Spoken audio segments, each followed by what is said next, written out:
Hi friends, இன்றைக்கு வீடியோவில் அது இது உது அந்த இந்த உந்த இதை எப்படி சிங்களத்தில் சொல்கிறதுன்னு சொல்லி பார்க்க போகிறீங்க. இது இதுண்டா மேக்க, இது மேக்க. உது உது உது என்று சொன்னால் ஓக்க, ஓக்க உது. அது என்று சொல்கிறத சிங்களத்தில் ரெண்டு மாதிரி சொல்லுவாங்க. அரக்க, அரக்கன்னு சொன்னால் அது. ஆனால் இது எந்த சந்தர்ப்பத்தில்னு சொன்னால் தூரத்தில் இருக்கிற ஒரு பொருளை சுட்டி காட்டி அது என்று சொல்லிக்கல நீங்கள் அரக்க என்று சொல்லி பயன்படுத்த வேணும். அது என்று சொல்கிறதுக்கு ஏக்க என்று சொல்லுவாங்க. இது எந்த மாதிரியான சந்தர்ப்பங்கள்னு சொன்னால் நீங்கள் ஏற்கனவே உங்களுக்கு தெரிஞ்ச ஒரு பொருளை பற்றி நீங்கள் குறிப்பிட்டு அது என்று சொல்லி கதை கேட்கல ஏக்க என்று பயன்படுத்த வேணும். அப்போ இது மேக்க, உது ஓக்க, அது அரக்க இல்லாட்டி ஏக்க என்று சொல்லி நீங்கள் பயன்படுத்த வேணும் அந்த சந்தர்ப்பங்களை பொறுத்து. சரி, இப்போ நாங்கள் இந்த உந்த அந்த இதுகளை எப்படி நாங்கள் சிங்களத்தில் சொல்கிறதுன்னு சொல்லி பார்ப்போம். இந்தண்டா மே, இந்த மே. மே பொத்த இந்த புத்தகம். உந்த புத்தகம்னு சொன்னால் ஒய பொத்த, ஒய பொத்த உந்த புத்தகம். அரை பொத்த, அரை பொத்தன்னு சொன்னால் அந்த புத்தகம் தூரத்தில் இருக்குது, ஆனால் அது உங்களால் பார்க்கக்கூடியதாக இருக்குது. அதை நீங்கள் சுட்டி காட்டி சொல்லிக்கல தான் அரை பொத்த என்று சொல்லி சொல்ல வேணும். ஏ பொத்த, ஏ பொத்தன்னு சொன்னால் ஏற்கனவே உங்களுக்கு நீங்கள் கதைச்சு கொண்டிருக்க குறிப்பிட்ட ஒரு புத்தகத்தை பற்றியோ அல்லது ஏற்கனவே உங்களுக்கு தெரிஞ்ச ஒரு புத்தகத்தை பற்றியோ நீங்கள் சொல்லி அந்த புத்தகம் என்று சொல்லிக்க ஏ பொத்த, ஏ பொத்த. அப்போ இந்த புத்தகம் மே பொத்த, உந்த புத்தகம் ஒய பொத்த.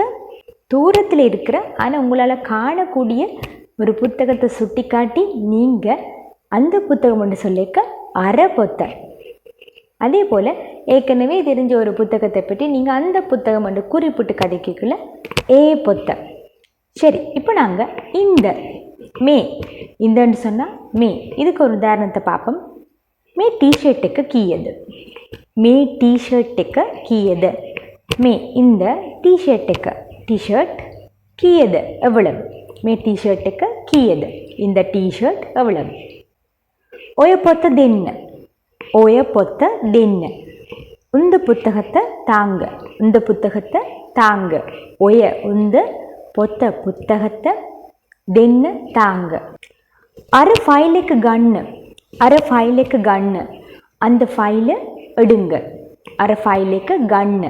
அந்த ஃபைல் தூரத்தில் இருக்குது, ஆனால் அது உங்களால் பார்க்கக்கூடியதாக இருக்குது. அப்போ நீங்கள் அந்த ஃபைலை சுட்டி காட்டி அரை ஃபைலுக்கு கண்ணு என்று சொல்கிற வேண்டிய சந்தர்ப்பங்களில் நீங்கள் அரை என்று சொல்லி அந்தக்கு பயன்படுத்துவீங்க. அதே போல் ஏலம்யா உசாய், ஏலம்யா உசாய். அந்த பிள்ளை உயரம், ஏலம்யா உசாய். இப்போ நீங்கள் இந்த ஏ என்று சொன்னால் இங்கேயும் அந்த என்று தான் அர்த்தம்.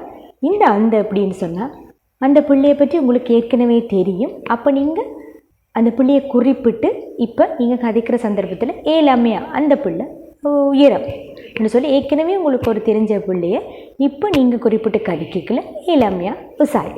தமிழில் நாங்கள் மிருகங்களை பற்றி கதைக்கலையும் இது உது அதுன்னு தான் கதைப்போம். ஆனால் சிங்களத்தில் மிருகங்களை குறிப்பிட்டு கதைக்கிறதுக்கு அது இது உதண்டு குறிப்பிட்டு கதைக்கிறதுக்கு தனி சொற்கள் இருக்குது. அது என்னென்னு சொல்லி இப்போ நாங்கள் பார்ப்போம். இதுன்னு சொல்லி மிருகங்களை நீங்கள் குறிப்பிட்டு கதைக்கணும்னு சொன்னால் மூ, மூ, மூ என்று சொல்லணும். அல்லாட்டி மீக்கா, மீக்கா, மூ அல்லது மீக்கா. மூலசனாய், மூலசனாய்டா இது வடிவாக இருக்குது. மூலசனாய் இது வடிவாக இருக்குது என்று சொல்லி நீங்கள் ஒரு நாயோ பூனையோ இல்லது ஏதாவது ஒரு மிருகங்களை பற்றி நீங்கள் கதை கேட்கல மூலசனாய் இது வடிவாக இருக்குது என்று கதைக்கலாம். உது, உது என்று குறிப்பிட்ட மிருகங்களை கதை கேட்கல ஓகா, ஓகா, ஓகாண்டா உது. தூரத்தில் ஆனால் உங்களுக்கு பார்க்கக்கூடிய தூரத்தில் இருக்கிற ஒரு மிருகத்தை சுட்டி காட்டி நீங்கள் பேசிக்கல. அரு அரு அரு இதை நீங்கள் அருன்னு சொல்லலாம். அரக்கா அரக்கான்னு சொல்லலாம். அரு அல்லது அரக்கான்னு சொல்லலாம். அதே போல் ஏற்கனவே ஒரு தெரிஞ்ச ஒரு மிருகத்தை பற்றி இப்போ அதுன்னு சொல்ல நீங்கள் குறிப்பிட்டு கதைக்க போகிறீங்கன்னா ஊ லசனாய் அது வடிவு என்று சொல்லி குறிப்பிட்டு கதைக்கலாம். ஊ லசனாய். அப்போ இது மூ அல்லது மேக்கா, உதுன்னு சொன்னால் ஓகா, அதுன்னு சொன்னால் அரு அல்லது அரக்கா.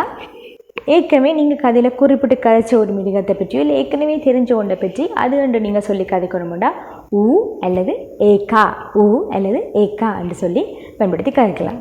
இந்த மூ, ஓகா, அரு, ஊ இதெல்லாம் சில வேளை நாங்கள் மனுஷர்களை பற்றி கதை கேட்கலையும் பயன்படுத்துவோம்.